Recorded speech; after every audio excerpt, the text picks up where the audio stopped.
Okay, it's about that time. We've got another MLB Total Chaos ready for you. I'm Allie Burns from Picks and Parlays. With me today, I've got two of our expert handicappers from picksandparlays.net. Tim Earle, you're the champ. You took down Nick Parsons in the last one. You're here to defend your belt, your crown, your title. How's it going, Tim? It's going good. Got a win earlier from the Tigers. I have the run line for Atlanta. They're up 6-0. That's looking good. So night starting off pretty well. All right. I like to hear that. Mr. Ross Benjamin, sir, how are you doing? I'm doing great. How about them Tigers? Break them up. They've won in a row now. Wow. Yeah. I'm just going to keep betting on them until they stop doing it. Like that's how I feel. Well, I mean, they got a winnable series coming up against Kansas City. We're going to talk about that shortly. Yep, absolutely. All right, so let's get this party started. For anyone who's just joining us, don't forget to hit that like button. And if you have any comments about what you think is going to happen in these games, feel free to give us your opinion. We're going over 5 games that happen on Friday, July the 23rd. These guys are going to tell me if it goes over or under, and the one that gets the most correct comes back with the Total Chaos Championship belt in their hand or around their waist. It just depends on what size you are, because it's kind of a one-size belt. So there's that. All right, Tim, you are the champion. You're going to start us off. We're talking Rangers at the Astros, a little battle down south. Your number is 9.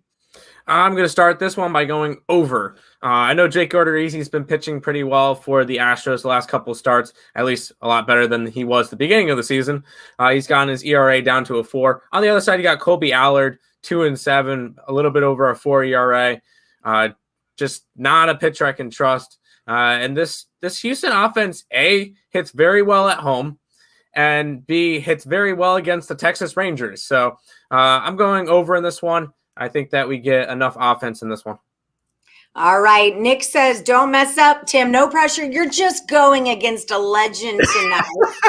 Oh, boy. You guys are too kind. Yeah, I think you're setting me up for failure, though. No, you're good at Total Chaos. You've done these before. You just have a more limited schedule, so we don't see you as often. But you're good. I am going to agree with Tim on this, and for the reasons he said. And also, this is a thing. I like to think like a bookmaker, like I've told you on a million times, Ellie. And the total here is 9. Yet you're looking at a Texas team that's now lost 9 straight, and they've scored 2 runs or fewer on 8 of those occasions. So right there, a red flag jumps up. It's never that easy. You would say, well, in that circumstance, why aren't you going under, Ross? Well, because they just don't give money away. And Odorizzi, 5 home starts, a 5.50 ERA. Colby Allard, his last 3, a 5.94 ERA. Not exactly good for him. Texas is a plus 210 money line favorite in this game. And this year, they're 19-9 to the over as a road underdog of plus 150 or greater. These teams have met 6 times at Houston, and 5 of the 6 have gone over the total, and Houston has scored 6 runs or more on 5 of those occasions. So, yep, over the total. I agree, Tim. Tell me how you really feel. Wow, that was good, man. That was good stuff. All right, keep it rolling. Tigers are at the Royals, and your number is 10. Ross. Hey, Detroit, we just mentioned they're red hot, right? And, they've won 7 straight. And if you go back 6 games now, they've averaged 6 runs per game. Bubik, is that how we pronounce his name? The Kansas City starter, lefty, young lefty. He's looked good at times this year, but boy, over the last 4 starts, guys, 5 starts, 5-0 to the over and a 10.13 ERA. Right there speaks volumes to me.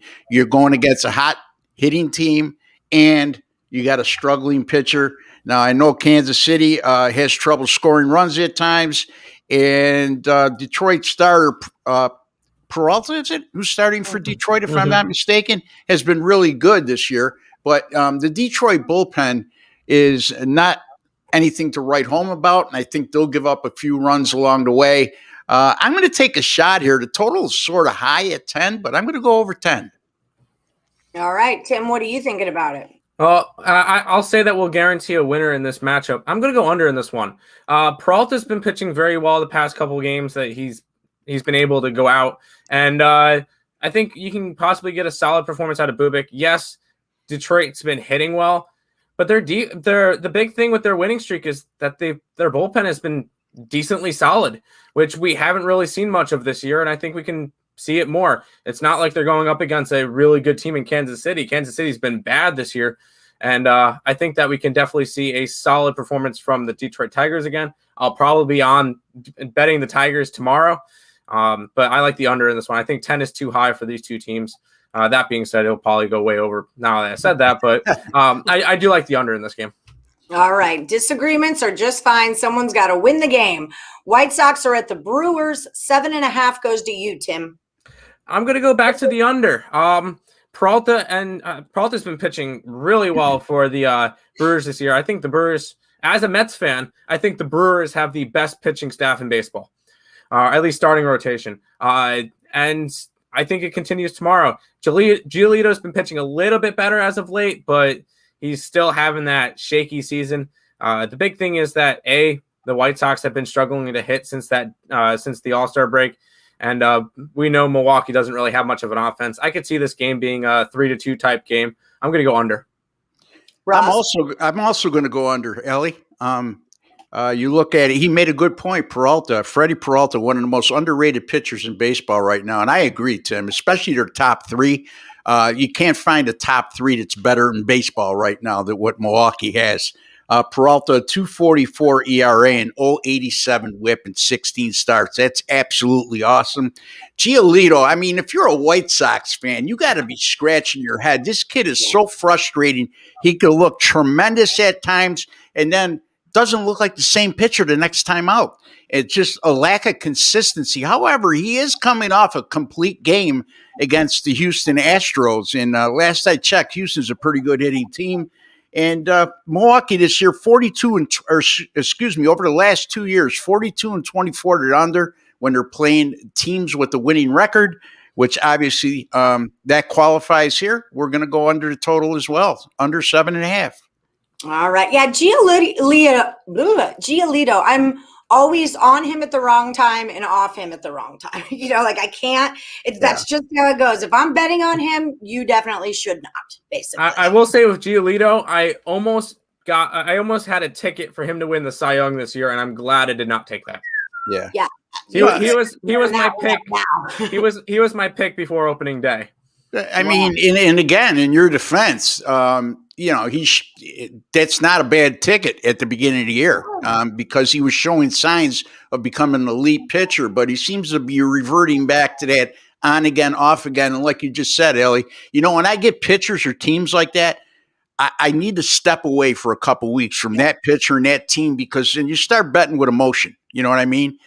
You're pissed off at Giolito, so you're going to go against him. He comes back and he wins. Oh, maybe he's turned a corner. Just stay away from him for a while. Cincinnati Reds are that team for me this year. I think they went through a streak of 7-2 last week, and the two losses I had them on both occasions, both times the bullpen. So again, we're getting off track here, but you made a good point, and I thought I'd bring it up. She's just some guys just have one great year and then that's it. That's what I got out of you. It's like a band, one hit wonders. Yes, one hit wonders. Yes, absolutely. Yeah. So Pirates are at the Giants, 8.5, and Ross, you're up. Yeah, Chad Kuhl's pitched good in his last 3 starts. All 3 of them have gone under the total, and his 2.35 ERA had a lot to do with that. Johnny Cueto, 6-2 to the under at home this year with a more than respectable 3.21 ERA and a 1.09 whip. The San Francisco bullpen, last 7 games have been lights out, 2.42 ERA as a staff, 0.92 whip along the way. So I'm not in love with this pick, but I am going to go under the total of 8.5 in this contest. Tim, what are you thinking? We good? You guys just froze up on me for about 15 seconds. Okay, I guess it's on my end. Yeah, you guys just froze up, and all of a sudden I got 3 things of a black screen with a logo, like the loading signal. So I totally missed all of what he said. But I'm actually going to go over on this one. I just feel like this is a good spot for some offense. It's going to be a hotter day in San Francisco. Ball's going to fly. Cueto, I know he's been pretty good at home. He's just been a very on again, off again pitcher. I feel like he's very similar to Giolito this year. I'm on him on the wrong starts. I'm off him on the right starts. And it's just like, I want to go over on this game. I think that the offenses contribute enough. Chad Kuhl can easily get blown up, and this Pirates bullpen is not really too good. So I'll go over on this game. Okay, last one. We're talking the A's at the Mariners. The number is 8. Tim, it starts with you. I'm going to go under on this one. We get Frankie Montas and the Cooch. I love betting on the Cooch. Yeah, he was the only All-Star for the Seattle Mariners this year. But I do like this one to go over. Oakland's been really struggling to hit. I said under. Did I said under. I meant under. You know what I meant. Okay, I just want to make sure I got it right. Yes, under. Yes, under. Okay. Oakland's been really struggling to really hit since the All-Star break. Seattle's been on a pretty good streak. I've been on them most nights, and they're making me some money. But I do like the under in this one. I think that both pitchers have a good start, and we'll go under. Ross Benjamin, what do you say? Yes, Seattle. Anyway, Frankie Montas' last 3 starts all gone under the total, and his 2.45 ERA had much to do with that. Kikuchi is off 2 bad starts, but prior to that, he had 4 excellent starts, and I think he returns to form here against Oakland, who has played to the under for the most part on the road this year. Since last year, Kikuchi's made 3 starts against Oakland. 18 innings pitched in those 3 starts, only 1 earned run allowed, Ellie. So that tells me something. And Montas, since last year, he's pitched awfully well against Seattle as well. 3 starts against Seattle, 2.37 ERA. Oakland 4-0 under the last 4. Seattle 3-0 under the last 3. Guess what I'm doing? Going under. You're going under. Yeah. Way over. He's going way over. Okay, so we agree again. You did say under, though, for the record, though, right? Yeah. We disagreed on 2, I believe. Yes, you did. And we will do a little recapping right about now. So like we said, these games are for Yankees are on rain delay. Well, hot dog. Oh, no. I've got them first 5. Stinking. Right. Anyway. Stupid Yankees. Oh, we digress. Yankees. Yes. So these games are going to happen on Friday, July the 23rd.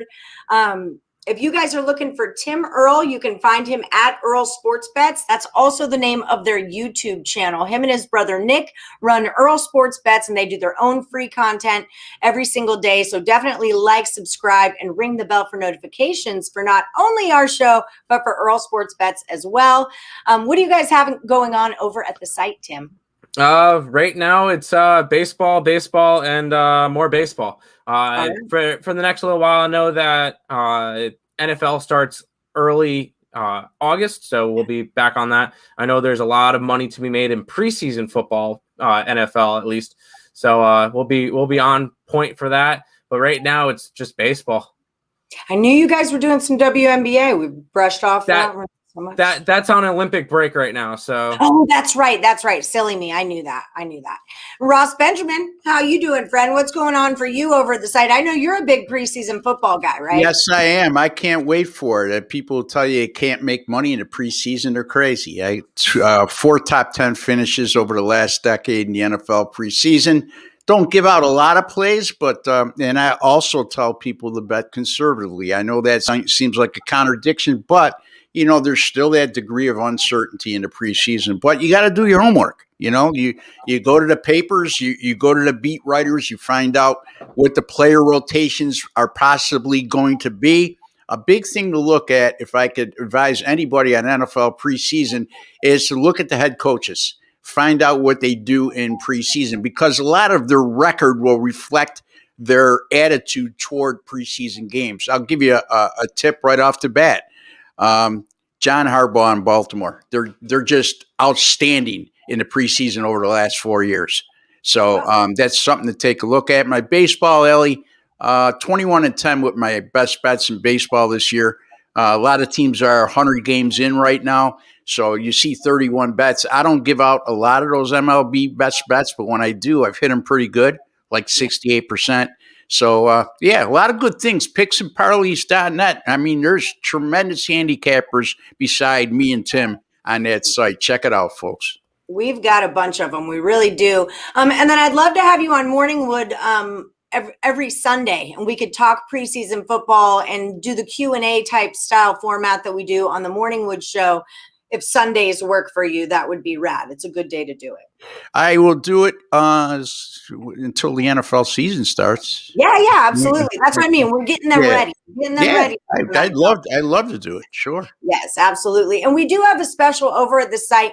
There's no particular promo code that we're offering. It's just every capper over at picksandparlays.net. You go to their site and it's 50% off of their 7-day pass. So if you guys are looking for premium baseball picks, that's the place to go right there. All right, we are going to recap. Don't forget to hit the like button if you haven't done it already. In the Rangers game, Rangers at the Astros, the number is 9 and we're both going over. They're both going over. Tigers at the Royals, the number is 10. Ross is going to take this one over. Tim is going to take this one under. We agree again on the White Sox game. 7.5 is the number. It's too many points. We're going under. Pirates, we have another light disagreement. They're at the Giants. 8.5 is the number. Ross is going under. Tim is taking it over, but we have come together in the end. We've agreed on an under 8 in the Athletics at the Mariners. The A's at the M's, and that's how we're going to play it, guys. Don't forget, when they agree, those are the most valuable picks on the show, and I'll see whoever wins back again in a couple of days to defend the crown. May the best capper win. Bye, guys. See you. Thank you.